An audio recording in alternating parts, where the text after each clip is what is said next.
G'day everyone, so I figured it was about time I did a video introducing my little S600. I've had it for a few months and I've only just sort of starting to work on it now, but we'll pull it out and have a look at it. So to save space I have it stored underneath this other car, but I haven't actually taken it out since I got this lathe, and so now is going to be the moment of truth as to whether it actually fits through this gap anymore.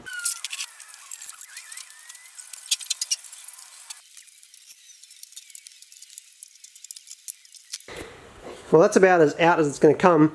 So I'll have a quick walk around it. Basically, this one was built in 1965, and it's Honda's first ever sort of mass-produced, like, exported car. So they did make an S500 and an S360, which looks pretty much the same. It's got a 500cc engine and a 360cc engine.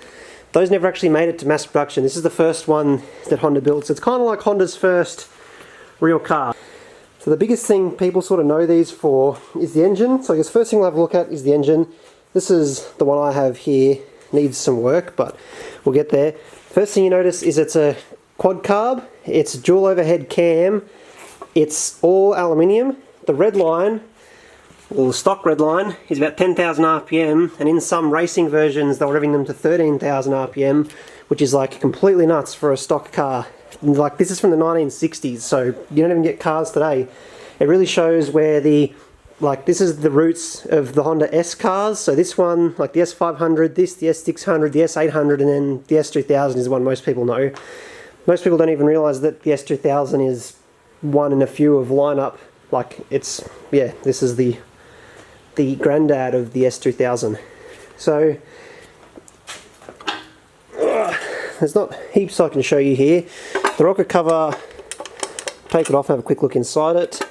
So there's actually not much on YouTube about these cars. If you YouTube it, there's a few videos come up.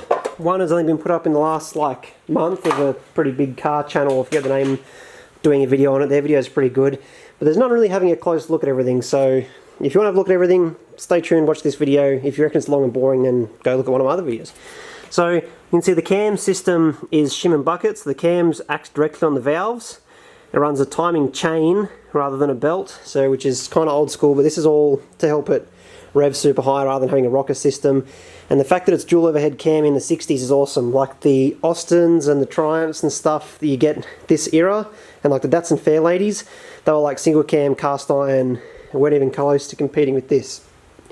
So one of the things you'll notice is the cams don't actually line up bang in the middle of the valves. The reason they do that is it means as the cam's going, it actually rotates the shim slightly and helps the wear more evenly to make the car more reliable. The other thing is, this is actually, the engine is tilted over on the engine stand. This is actually the angle that the engine sits in the car. To fit in the bonnet, which is like a super small space, they had to lie the engine down, and you can see it's a pretty extreme angle, which is pretty cool. Like, if I look at the sump, you can see the sump is actually flat because this is the engine's way it sits up. Now this is, like I said, S600s, this is 600 cc's, I think it makes 57 horsepower, so almost 100 horsepower per litre, which is like 1960 stuff. This is not the thing you get in the 1960s. Like, other cars with double the displacement were making less power than this. So I do have a loose block sitting over here. So the blocks are aluminium. Once again, 1960s car, aluminium block. It's just not a thing. It's a iron sleeves, and you can see the pistons, like, they're absolutely tiny. Like any other car, you can just fit your hand in the cylinders. They're tiny little, like 3 fingers, cylinders are this big. I do have a crank line around as well. Here, this crank is unfortunately dead. The crank is pretty much the key to why this thing revs so high. So what you'll notice is there's no bolts holding the conrods together. So normally you get a conrod, and there's 2 bolts here, the conrod splits in half and comes off. These are all one piece, and the crank, if you can see the joint here, come on, focus camera. The crank is actually multiple pieces pressed together, and then inside the ends of the conrods and in these main bearings is actually needle rollers. So rather than running on an oil film with those little half shell bearings you get in a normal engine, these are needle roller bearings. So it's effectively, yeah, it's a bearing crank, which is why it does crazy high RPM. This is very low friction compared to a normal engine. This is what you get in like motorbikes. This is not a car style like way to do a crank. The only other car that I know of that runs a crank like that is some old Porsche, and that's pretty much it. So that's part of why they're able to make it like rev so high, which is pretty cool. We'll open the engine. So this is actually a aftermarket reproduction bonnet. You can see it's a little tiny engine bay. The size of this car does not come across in video, and when it's up on its like stand that I have it on its wheels, it doesn't come across like in person either. This is a tiny car. If it wasn't for the 2 seats and the size of the engine, it would have been a K car. So back in the 60s when they built this, Japan was introducing a law that was going to give each car manufacturer a certain job, and they were only going to be allowed to do that job. And Honda, being a motorbike manufacturer at the time, was going to be stuck being a bike manufacturer forever. So Honda thought, well, we need to make a car quick smart so we can try and get in on the car market before the government locks every maker into their own cars. So this was actually supposed to be a K car originally, before K cars were actually a thing. And that's why it was originally the smaller engine before they went to the 600, because now K cars are allowed to be 600cc. They used to be limited to 500s. That's why this was originally S500. But they didn't meet the requirements for a K car, because at the time, once again this has changed as well, but there used to have to be a 4-seat car for a K car. This is only 2, and because it wasn't going to be a good people's car, it wasn't allowed to be a K car. So it is actually K car sized. So you all know what the Austins and Austin Healey's and Triumph Spitfires and that look like. You think they're small cars? This is like the step below that size wise. I'll see if I can sit in it and maybe slightly demonstrate how big it is.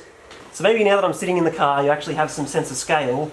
I'm sitting on my foot to pretend there's a seat here, because the seats are about this thick, but my head is about here above the windscreen, so it's going to be a windy drive. But if you're sitting there at home now, to try and get an idea of how big this is, my shoulder is against the door, and my other arm can touch the outside of the other door. So if you're sitting in your chair watching this, put your arm out. That's how wide this car is. Like, that's the best way I can explain to you how small it is. Like, even the doors, they feel like, you know the little red plastic kids car with the doors, with the it's like red with yellow roof, they feel like that. The door is, like, it's this big, you can just pick, everything in it is tiny. So if you've ever seen a Suzuki Cappuccino, which is another tiny little 2-door K car, this is millimetre for millimetre, the same length and width, because they're both made to be K cars. This is actually lower than the Cappuccino, so it's currently double the height it should be off the ground. If this was sitting on the ground, it would be pretty much to my knee. And just to give you an idea, again, of the height, if I sit in it, maybe now you can see how far my head is above the window. I'm not a tall person, and I could literally sit here and put my hand on the ground. Like, it's a tiny little car. I just can't, I really want to be able to portray that so you can understand how small it is, but I don't know. Does it make sense? If it makes sense, someone put in the comment like it makes sense, or just tell me I'm rambling and it doesn't make any sense. So I think that's about as much as we need to look at on the chassis of the car. Now I was saying before that the engine, 600cc, super high revving, roller bearing crank, quad carb, dual overhead cam, all that stuff, it's motorbike style. This is Honda's first kind of car after coming from bikes, so you'd expect a motorbike style engine. The other thing it has is it's a motorbike style drivetrain, which is not in the car, it's over here on the ground. So I'll have a look at that next.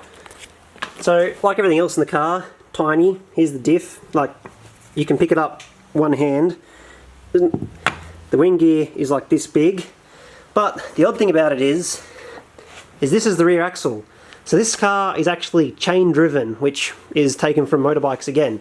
So this is your standard diff, there's that bit in the front like a normal car, and then it drives axles like a normal car, but where a normal car you would have a wheel on the end here, and the whole thing would move up and down like a big beam.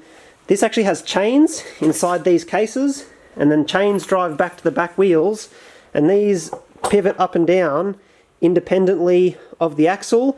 And so it's sort of like, it's independent suspension, it's got independent rear suspension, but the diff is built like a solid axle. So it's got no CV joints, no universal joints, no sort of drive shafts with joints on them. It's all solid axle style, but then it's a motorbike style chain drive to the rear. So here's a chain case. This is one of the covers off the side. You can see here's the chain inside it. This is sealed and has oil inside it, and then the axle comes down here with a little gear which is in the end there, and that drives the chain which drives the wheel at the end here. So that's another motorbike style thing, which is just not something that, this isn't even, I wouldn't even say this is weird for 1960s, this is just weird. Like, I don't know any other car that has a chain driven rear end. While we're over here, I'll have a quick look at the wheels. I don't actually remember if they're 13s or 12s or 14s, but like, they're this big. They're like motorbikes. Like these, this is like a normal 15 by 5.5 or something. Yep, tiny little wheels. Everything tiny and little. So that's what we've got for a rear axle. Another crazy setup. The actual chassis and body is separate. So this is the chassis under this pile of stuff. So I'll clear the stuff off it for you. We can have a look at the chassis. So we're almost down to have a look at the chassis. This is the gearbox, 4-speed manual. Because the car revs so high, it's actually your standard 4-speed gearbox. Then the back here is a reduction box. This isn't selectable, it's always engaged. But to get the car to do like normal speeds, but at the RPM that it revs, I think it does something like 8,000 or 9,000 RPM at 100 kilometers an hour. You've got the gearbox. There's a gear reduction. It then goes to the diff center, which is a gear reduction, and then to the chain drives, which is a gear reduction. So it's geared down 3 times permanently between the engine and the wheels to get the torque. Because the engine obviously, it doesn't make much torque when it makes revs. You don't need engines that make torque, you just gear them to make torque. So you make big revs, power, no torque, and then you gear it for the torque that you need, which is how all Hondas work. That's why Integra Type Rs and Civic Type Rs are all so fast, because they've got the revs that you can gear them to make the torque rather than just trying to make torque. So this is the gearbox for it, as you can see. Little tiny gearbox again. There's not many other gearboxes you can pick up like this. There's the tail shaft, comically small, like everything else in this car. So we'll start here at the back and make our way forwards. This is the back of the chassis. First thing is coil springs. Once again, 1960s car, coil-over suspension. Everything else from this era would have been leaf sprung, maybe even coil shock separate, but coilovers from the 1960s from a company's first production car is once again like so much further ahead than everyone else was at the time. And you can see our plates here where our axle would bolt. So we'd have our diff here with our axle. The axle would come out and then our chain drive back, and the spring attaches to the back of the chain case. Actually, there's the chain case, there's the axle, there's the wheel, springs going here, and the whole thing pivots up and down. The rest of it's fairly normal frame. It is completely boxed in to make it more rigid. It's got a fair bit of gusseting and reinforcements and stuff in it. As we get towards the front, the first thing is the car is double wishbone, which is partially why they handle so nicely. So double wishbone's not unheard of in the 60s, but it is a nice thing to have. There's an assembled front end. The front doesn't use springs, it uses a torsion bar, which is sort of normal for the 60s, I guess. But one of the last things that's crazy for the 1960s is steering rack. So it runs rack and pinion steering. Everything else in this era is a steering box, which gives you pretty poor steering geometry a lot of the time, and they're pretty much impossible to get to feel nice. They either have a lot of play in the middle and then good at the ends, or they're too stiff at the ends of the travel and have play in the middle. They're just like cars, like the world stopped putting those in cars in the 70s except for America. But yeah, this is rack and pinion, which is once again unheard of. Another reason why the car runs and drives so nicely. Oh yeah, I meant to add, gearbox is also pressurized oil system, has an oil pump inside it to help it deal with the revs.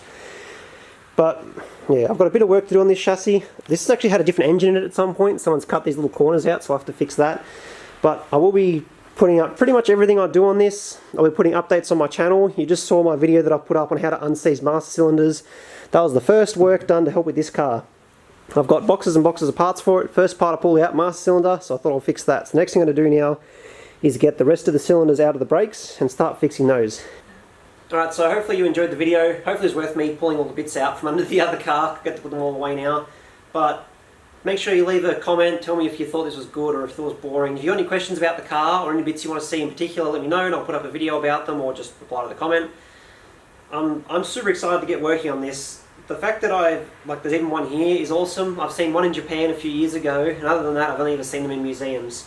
So hopefully you learn a little bit about it, you know about it. I can't believe everyone knows about the S2000, but no one knows about the S600, and it's like Honda's first real car pretty much. So I'll be putting updates on my channel I've got new Prelude drift stickers. I'll put the link in the description. I've got holographic ones, I've got glitter ones now. Any money I get from that is getting bent straight back into this, into rust repairs probably. And yeah, I'll be doing everything myself. I'll be putting up videos as I go, so make sure you're keeping up to date, follow me. I've got Instagram as well. I'll put more stuff on Instagram more often, at least daily. And yeah, see everyone on the next video. Bye.